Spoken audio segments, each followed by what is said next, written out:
মানুষ। জি, আপনাদেরকে স্বাগত জানাচ্ছি। আমি আহমেদ সনসিরাজি। আমি এই মুহূর্তে রয়েছি সাভারের যে পৌর ছায়াবীথি এলাকা রয়েছে সেখানে। আপনারা নিশ্চয়ই জানেন যে নানা জল্পনা কল্পনার পরে আজ সন্ধ্যায় কিন্তু যে গুলশানের যিনি বিএনপির যে রাজনৈতিক কার্যালয় রয়েছে সেখান থেকে কিন্তু সারা দেশে বিএনপির যে 237 জনের কিন্তু যে আগামী যে ত্রয়োদশ যে জাতীয় নির্বাচন সেই নির্বাচনের বিএনপির যে নমিনেশন সেটি কিন্তু ঘোষণা করেছেন দলটির যিনি মহাসচিব রয়েছেন মির্জা ফখরুল ইসলাম আলমগীর। এবং এরই মধ্যে কিন্তু ঢাকা যে 19 আসনটি রয়েছে সাভার এবং আশুলিয়া নিয়ে গঠিত যে আসনটি সেই আসনে কিন্তু যাকে নমিনেশনের জন্য নাম ঘোষণা করা হয়েছে ডাক্তার দেওয়ান মোহাম্মদ সালাউদ্দিন। তিনি কিন্তু গত মানে দুইবারের কিন্তু তিনি কিন্তু সংসদ সদস্য ছিলেন এই এলাকাটিতে, 1996 সালে একবার এবং 2001 সালে। এর পাশাপাশি তিনি কিন্তু দীর্ঘদিন ঢাকা জেলা বিএনপির যে সভাপতির দায়িত্ব সেটিও কিন্তু পালন করেছে। তো এই মুহূর্তে আমরা যেমনটি দেখতে পাচ্ছি এই যে নমিনেশন যে ঘোষণার যে কথাটি সেটি ঘোষণা হওয়ার পর থেকেই কিন্তু পুরো সাভার জুড়েই কিন্তু স্থানীয় বিএনপির যে নেতৃবৃন্দ যারা রয়েছে তাদের মধ্যে কিন্তু এক ধরনের যে আনন্দমুখর যে উৎসব সেটি কিন্তু শুরু হয়ে গেছে। এবং আমরা এখন দেখতে পাচ্ছি যে সাভারের যিনি সাবেক একাধিকবারের যে পৌর কাউন্সিলর রয়েছিলেন তিনি কিন্তু তার নেতৃত্বে তিনি কিন্তু এবং ঢাকা জেলার যিনি বিএনপির সাবেক যুগ্ম সাধারণ সম্পাদক জনাব খুরশেদ আলম তার নেতৃত্বে কিন্তু স্থানীয় নেতা কর্মীদের মধ্যে কিন্তু মিষ্টি বিতরণ করা হচ্ছে। আমরা এই মুহূর্তে একটু তার সাথে কথা বলার চেষ্টা করব। যে আপনাদের আসলে অনুভূতিটা একটু আমাদের সাথে ব্যক্ত করবেন। আমাদের অনুভূতি ব্যাপক। আমরা সাভারবাসী অত্যন্ত খুশি। দলের চেয়ারপারসন দেশনেত্রী বেগম খালেদা জিয়া এবং ভারপ্রাপ্ত চেয়ারম্যান জনাব তারেক রহমানকে সাভারবাসীর পক্ষ থেকে ধন্যবাদ এবং কৃতজ্ঞতা যে সাভার একজন যোগ্য ব্যক্তিকে ডাক্তার দেওয়ান মোহাম্মদ সালাউদ্দিন বাবু ভাই, তিনি সাবেক এমপি সাভারের এবং সাভারের গণমানুষের নেতা, তাকে দল যে তার উপর আস্থা রাখছে আমরা সাভারবাসী অত্যন্ত খুশি। কি বলেন?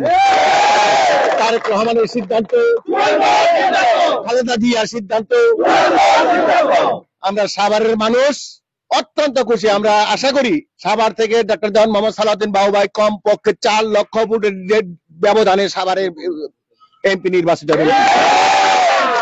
আরেকটি বিষয়, সেটি আমরা বরাবরই দেখেছি যে এই আসনটি কিন্তু বিএনপির ঘাঁটি হিসেবে পরিচিত ছিল এবং একাধিকবার কিন্তু এখান থেকে বিএনপির যে প্রার্থী যারা ছিলেন তারা কিন্তু নির্বাচিত হয়েছেন এবং যাকে এবার নমিনেশন দেয়া হলো, যার নামটি আমরা ঘোষণা করতে শুনলাম দেওয়ান মোহাম্মদ সালাউদ্দিন, তিনিও কিন্তু দুইবারের সংসদ সদস্য ছিল।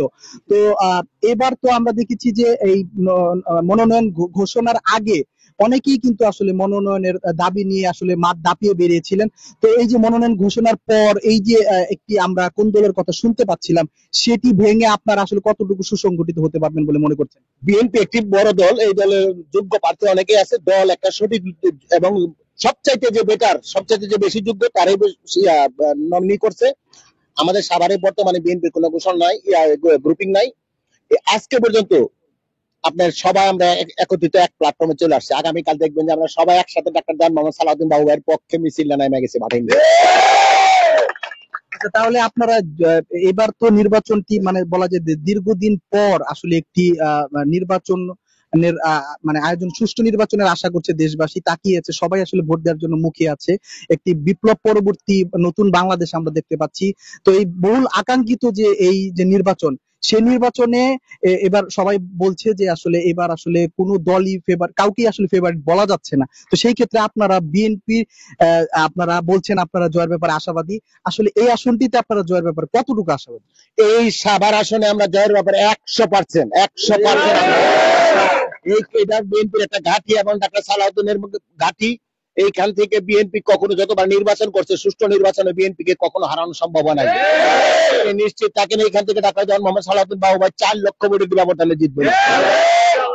আর আমাদের মধ্যে এখন কোনো গ্রুপিং নাই। নির্বাচনের আগে যারা নমিনেশন চাইছে সবাই এখন আমরা এক প্ল্যাটফর্মে, সবাই আমাদের নিজেদের লোক এবং আমরা ব্যক্তিগতভাবে আমরা সবাই যার যার অবস্থান থেকে ডাক্তার দেওয়ান মোহাম্মদ সালাউদ্দিন বাবুর ভাইয়ের পক্ষে আমরা কাজ করবো ইনশাআল্লাহ। তারেক রহমান এবং দেশনেত্রী বেগম খালেদা জিয়াকে সাভারে আসুন আমরা সাভারবাসী ডাক্তার দেওয়ান মোহাম্মদ সালাউদ্দিন বাবুর মাধ্যমে উপহার দেব ইনশাআল্লাহ। আরেকটি বিষয়, সেটি হলো যে এই এখন তো আসলে নমিনেশন ঘোষণা হয়ে গেছে, তো কেন্দ্র থেকে আপনাদের কাছে কোনো ধরনের নির্দেশনা আছে কিনা নির্বাচন প্রচারণা নিয়ে? কেন্দ্র থেকে এর আগে আমাদের নির্দেশনা দেওয়া আছে যে যারে দল নমিনি ঘোষণা করবে তার পক্ষে সবাই স্বতঃস্ফূর্ত ভাবে কাজ করে তাকে বিজয়ী করার জন্য, এটা আমাদের আগে নির্ধারিত ছিল। ধন্যবাদ আপনাকে। জি, যেমনটি শুনছিলেন কিন্তু তিনি আমাদেরকে যেমনটি জানাচ্ছিলেন যে এখান থেকে যিনি মনোনয়ন পেয়েছেন ডাক্তার দেওয়ান মোহাম্মদ সালাউদ্দিন, তিনি কিন্তু ঢাকা জেলা বিএনপির সাবেক সভাপতি এবং বর্তমান তিনি কিন্তু যে নির্বাহী কমিটি রয়েছে সে কেন্দ্রীয় কমিটির কিন্তু সহপরিবার পরিকল্পনা বিষয়ক সম্পাদক। এবং তার সাথে আমরা কথা বলেছি, তিনি আমাদেরকে যেমনটি জানিয়েছে তিনি কিন্তু এর আগেও বারবার বলেছে যে তিনি মনোনয়ন পাওয়ার ব্যাপারে শতভাগ আশাবাদী ছিল এবং আজকের ঘোষণার পরে তিনি কিন্তু উচ্ছ্বাস প্রকাশ করেছে। এবং তিনি পাশাপাশি যে জিনিসটা আমাদেরকে জানিয়েছে যে এখানে আসলে তার বাইরেও আরো অনেকেই কিন্তু দলের মনোনয়নের জন্য চেষ্টা চালিয়েছে এবং বিভিন্ন ধরনের প্রচার প্রচারণা করেছে। এবং তিনি বলেছেন যে সকলকে নিয়ে ঐক্যবদ্ধভাবেই কিন্তু এই যে যে আগামী যে ত্রয়োদশ নির্বাচন যেটি ফেব্রুয়ারি মাসে হওয়ার কথা রয়েছে, সেই নির্বাচনে বিএনপি কিন্তু সাভার থেকে কিন্তু একেবারে বলা যায় যে তার যে ভাষ্য মতে যে সর্বশক্তিতে ঐক্যবদ্ধ হয়ে কিন্তু এই আসনটিতে তারা নির্বাচনে যে নির্বাচন সেটি কিন্তু তারা করবেন। এবং এই জয়ের ব্যাপারে কিন্তু তিনি বলেছেন যে আমি শতভাগ আশাবাদী এই আসনটি তিনি বিএনপি যে চেয়ারপারসন রয়েছে এবং বর্তমানে যে ভারপ্রাপ্ত চেয়ারম্যান তারেক রহমান তাকে উপহার দেওয়ার ব্যাপারটি কিন্তু তিনি নিশ্চিত করেছে। তো আমরা যেমনটি আপনাদেরকে জানাচ্ছিলাম সাভার থেকে এই যে দেওয়ান মোহাম্মদ সালাউদ্দিন তার মনোনয়ন প্রাপ্তির ঘোষণার পর থেকেই কিন্তু পুরো সাভার জুড়েই কিন্তু একটি উৎসবের আমেজ আমরা লক্ষ্য করেছি। তো